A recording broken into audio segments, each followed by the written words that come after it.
Hello दोस्तों, मैं संकेत लेके आया हूँ नया कंसेप्ट इलेक्ट्रिकल मंथली बिल जो आप सभी सालों से पेड करते आ रहे हैं, लेकिन हमें नहीं पता होता, मोस्टली नहीं पता होता कि जो एमएसडीसीएल हमें जो लाइट प्रोवाइड करे उसके बाद उसके रिगार्डिंग हमें जो बिल पेड करना पड़ रहा है, वो बिल हम जो कॉस्टिंग है वो कैसे पेड करना पड़ रहा है। मतलब जो कॉस्टिंग आता है उसके कौन कौन से पॉइंट रहते हैं, कैसे सिर्फ जो एनर्जी मीटर है उसका यूनिट के बाद उसके जो कैलकुलेशन है वो हमें नहीं पता होता। और जो अगर कैलकुलेशन देखा जाए तो बड़े ही आसान तरीके का होता है, लेकिन हमें नहीं पता होता। इसके कारण हम लाइट बिल के जो जानकारी है वो नहीं जान पाते और हम बिना वजह से हम जो एमएसडीसीएल की कंपनी है उससे झगड़ लेते कि ये लाइट बिल इतना क्यों आया। ऐसे पॉइंट पे हमारा जो मिसअंडरस्टैंडिंग होता रहता है। तो मैं आपको पूरी तरह से प्रैक्टिकल के तरीके से समझाऊंगा कि जो जैसे कि ये जो मेरा लाइट बिल है जो आया है अराउंड आप देख सकते हैं 1010 रुपया। Okay, 10 rupees. सो ये जो लाइट बिल है मैं आपको पूरी तरह से कैलकुलेशन करके बताऊंगा कि कौन कौन से पॉइंट उसमें पकड़े जाते हैं जब हम कैलकुलेशन करते हैं और या फिर एमएसडीसीएल कैलकुलेशन करती है। और आप भी इंडिविजुअली इंडिपेंडेंटली आप कैलकुलेशन करके अपना लाइट बिल टैली कर सकते हैं। तो इस वीडियो को लास्ट तक देखिए, ये वीडियो आपको बहुत ही महत्वपूर्ण और यूजफुल होने वाला है लाइफ टाइम के लिए दोस्तों। तो देखते हैं कि लाइट बिल का कैलकुलेशन है वो कैसे किया जाता है। तो सबसे पहले हमें यह करना है दोस्तों कि जैसे आप देख सकते हैं कि अपना जो लाइट बिल है उसकी बैक साइड रहती है सो उसमें जो स्थिर आकार है, वीज आकार है, वो जो कैलकुलेशन उन्होंने प्रोवाइड किया है उसे देखना है। तो मैं जैसे आप देख सकता हूँ यहाँ पे लिखा हुआ है कि स्थिर आकार करके, स्थिर आकार मतलब जो फिक्स है उसका रुपीज़ है। तो वो कितना लिखा है उन्होंने 105 रुपये। तो वो सबसे पहले लिख के लेते हैं 105 रुपये, वो जो स्थिर है। ओके, उसके बाद है वीज आकार करके, वीज आकार है। तो वीज आकार कैलकुलेशन के लिए सबसे पहले हमें देखना होगा जो अपना लाइट बिल है दोस्तों उसमें हमारा यूनिट कितना आया है। तो यूनिट के लिए सबसे पहले हमें देखना होगा, यूनिट है 122 यूनिट है दोस्तों। तो 122 यूनिट उसको लिख लेते हैं 122 यूनिट। तो जो 122 यूनिट है वो डिवाइड होते हैं दोस्तों 100 और 22 में, ठीक है, 100 और 22 में। वो क्यों होता है मैं ये भी आपको समझाऊंगा दोस्तों, डोंट वरी, मैं आपको सारी चीज़ें इसमें इंक्लूड करूंगा दोस्तों। तो देखिए, आप देख सकते हैं यहाँ पे कि जो अपना लाइट बिल रहता है उसमें प्रति यूनिट उसमें 0 से 100 में जो अपना प्रति यूनिट का जो रेट रहता है रुपीज़ में 3.36 है दोस्तों। अगर आप देख सकते हैं, मैं आपको दिखाने का पूरी तरह कोशिश कर रहा हूँ, 3.36 है। तो इसके लिए हम यहाँ पे जो 100 तक के यूनिट है वहाँ पे अपना जो रेट आएगा वो 3.36 का आएगा। ओके, और जो 22 है ऊपर के 22 यूनिट वो 100 अपना जो यूनिट है वो 100 तक अपने को जो प्रोवाइड किया जाएगा रुपीज़, या फिर जो अपना चार्ज रहेगा वो 3.36 है, 3 रुपीज़ 36 पैसे। और उसके बाद के जो यूनिट है उसके लिए 7 रुपीज़ 34 पैसे वो चार्ज रहता है। इसके लिए मैंने यहाँ पे लेते समय देखो जो मेरा 100 यूनिट है वो उसके लिए मेरे को 3.36 रुपीज़ मेरा चार्ज हो गया। और ऊपर के जो 22 यूनिट है 122 में से वो 22 यूनिट के लिए मुझे जो चार्ज लगेगा वो 7.34 आएगा। तो उसके अगर मैं कैलकुलेशन करते हैं पूरी तरह से तो देखा जाए तो जैसे मेरा है 100 इंटू 3.36 उसका आया 3.36 का आया 336, थोड़ी जगह की कमी है लेकिन चल जाएगा। और 22 इंटू 7.34, ओके, ये 3.7 पॉइंट है ये दोस्तों यहाँ पे। तो उसका आया 161.48। और अगर इसके हम सम कर लेते तो 161.48 आता है 497.48। यह हमारा आ गया वीज आकार। आप देख सकते हैं यहाँ पे वीज आकार लिखा हुआ है 497.48।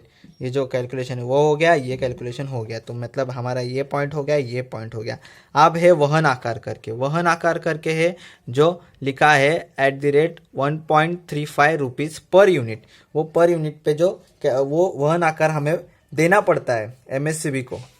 तो वो कैलकुलेशन भी आसान है। जैसे हम जानते हैं कि 122 हमारा यूनिट है, उसके बाद 122 को सीधा हमें जो 1.35 रुपीज़ है पर यूनिट के उसे मल्टीप्लिकेशन करना है। अगर हम 122 को 1.35 से मल्टीप्लाइड कर देते हैं तो 164.7 हमारा जो आंसर आता है। ओके, तो जो आंसर आया है आप देख सकते हैं, यहाँ पे फिर से टैली कर सकते हैं 164.70। यह अपना हो गया आंसर, ये भी रेडी। ओके, एंड देन उसके बाद हमारा जो नेक्स्ट पॉइंट है आप देख सकते हैं कौन सा है, जैसे कि ईंधन समायोजन आकार। ईंधन समायोजन आकार वो भी पूरी तरह से आसान है, वो भी मैं आपको समझाऊंगा। जैसे इसे समझने के लिए जैसे फ्यूल लगता है ना, उसका जो उन्होंने हमसे चार्ज लिया हुआ है दोस्तों, तो उसके लिए फिर से हमें इस टेबल में आना होगा। ये टेबल बहुत ही ज़रूरी रहता है, वो हर मेरे स्टेट के लिए अलग अलग रहता है। तो आप देख सकते हैं यहाँ पे फिर से 0 to 100 यूनिट, और हमारा यूनिट जैसे कि 22 से ऊपर का, तो ये दोनों प्रेफर करना पड़ेगा। जैसे फिर से यहाँ पे हम 100 तक के लिए कितना रुपीस लिखा है, देखो इधर है ईंधन समायोजन आकार करके, यहाँ पे आप अच्छी तरह से देख सकते हैं। तो उसके लिए है 0.650, और उसके बाद प्लस आगे के 22 के लिए 1.450।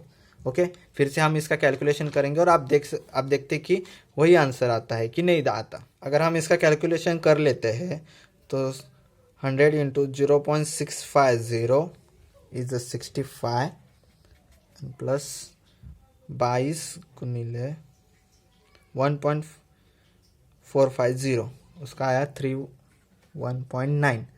अगर उसका हम एडिशन कर लेते हैं 65 प्लस 31.9 तो 96.9, यह हमारा आया समायोजन आकार। ओके, तो आप देख सकते हैं यहाँ पे जो समायोजन आकार है, देखो ईंधन समायोजन आकार 96.90 हमारा भी यहाँ पे हो गया। तो आप देख सकते हैं परफेक्टली टैली हो गया है, कोई प्रॉब्लम नहीं है। तो इसके बाद वीज शुल्क जो 16% है, वो जैसे आप देख सकते हैं वीज शुल्क 16% लिखा है। तो उसके लिए अगर क्या करना पड़ता है दोस्तों, जो हमने अब तक जो कैलकुलेशन की वैल्यू की है उसका सबकी एडिशन करना पड़ेगा सबसे पहले। तो वो कर लेते हैं 105.00 plus next one is 497.48 plus 164.70 plus 96.90। तो जल्दी से उसकी एडिशन कर लेते हैं 105.00 प्लस 497.48 प्लस 164.70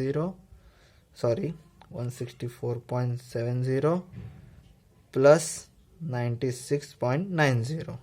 तो आप देख सकते हैं इसकी जो एडिशन है वो आई है 864.08। अभी उसमें जो एडिशन है उसका 16% लेना है हमें, तो इसके लिए हमें करना होगा 864.08 इंटू 16 डिवाइडेड बाय 100, क्योंकि परसेंटेज लेना है ना दोस्तों। तो उसके लिए ये करना होगा 864.08 मल्टीप्लाइड बाय 16, जो आंसर आया 13.82528 डिवाइडेड बाय 100। इस आंसर को सीधा हमें 100 से डिवाइड कर लेना है, और जो हमारा आंसर आएगा वो फाइनल आंसर हम यहाँ लिख लेते हैं 138.25। मतलब ये जो 16% है, पूरे वैल्यू का हम लोग 16% यहाँ पे लिया जाता है विश शुल्क करके। और जैसे यहाँ पे देखो आप देख सकते हैं 16% 138.25 आया है, तो ये भी हमारा टैली हो गया। जैसे ये टैली हो गया, ये टैली हो गया, ये टैली हो गया। ओके, तो लास्ट में है जैसे कि थकबाकी करके उसके पहले हमें सबकी एडिशन कर लेते हैं दोस्तों। एडिशन करने के लिए हमको, और थकबाकी जो थकबाकी रहता है वो हमें हर बिल में लिखा हुआ मिलता है। जैसे यहाँ पे लिखा होगा 2.69, तो वो डायरेक्टली 2.69 लिख लेते हैं। ओके, तो लास्ट में हम एडिशन कर लेते हैं। सबकी एडिशन करने से हमें लाइट बिल का जो अमाउंट है वो मिल जाएगा। तो एडिशन की जो अमाउंट है हम लिख लेते हैं 105.00 plus 497.48 plus 164.70 plus 96.90 plus 138.25। Okay दोस्तों, तो जैसे हम लोग ने पहले ही इसका मल्टीप्लिकेशन कर लिया था 164.08, उसमें सीधा 138.25 ऐड कर लेते हैं तो हमारी जो वैल्यू आती है 1002.33 आती है। उसमें हमें थक बाकी का जो है वो जमा करने का, जो बाकी है हम लोग का जमा करना, तो वो करने से उसके बाद 2.69 करने के बाद हमारा जो वैल्यू आता है 1005.02।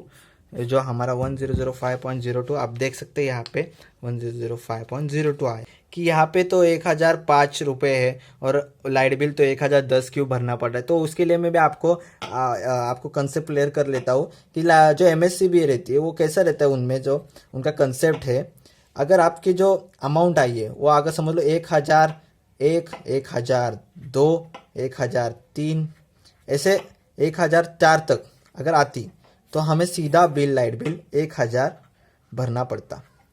लेकिन अगर लाइट बिल 1005, 1006 से 1000 समझ लो 9 तक आता तो वो सीधा एक पूर्ण वैल्यू रहता है, मतलब एक लमसम पूरा, और वो नेक्स्ट बिल में प्लस माइनस होता रहता है। तो इसके लिए यहाँ पे 1005 आने से उन्होंने सीधा 1010 कर दिया है। तो इसके लिए जो वैल्यू है फाइनल वाली वो 1010 रुपीज़ आया है।